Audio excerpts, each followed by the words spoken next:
کچھ باتیں ایسی جو بالکل غلط مشہور ہو گئی ہیں، جن میں سے ایک بات، ایک روایت، ایک واقعہ عقد ام کلثوم بنت علی علیہ السلام کا بھی ہے۔ کیا یہ بات ٹھیک ہے کہ حضرت ام کلثوم کا نکاح حضرت ابوبکر سے ہوا یا پھر نہیں ہوا؟ ام کلثوم کا نکاح حضرت عمر سے ہوا ہے۔ جو شیعہ اس بات کا انکار کرتے ہیں وہ غلط کرتے ہیں۔ حضرت ام کلثوم کا نکاح واقعاً حضرت عمر سے ہوا ہے، لیکن وہ ام کلثوم حضرت علی مولا علی کی بیٹی نہیں تھی۔ یہ آپ کے سامنے کتاب اہل سنت کی تہذیب الاسماء واللغات، اس کے رائٹر حافظ ابی زکریا نووی ہیں۔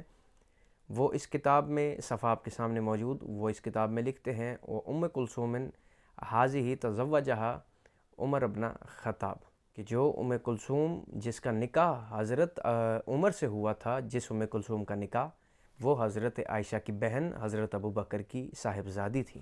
حضرت ابوبکر کی چھوٹی بیٹی کا نکاح ہوا حضرت عمر کے ساتھ، نہ کہ مولا علی کی بیٹی کا نکاح ہوا حضرت عمر کے ساتھ۔ آپ کبھی اپنی کتابیں بھی پڑھ لیا کریں، جاہل کو نہ دین ملا نہ دنیا ملی، یا علی امیر المومنین۔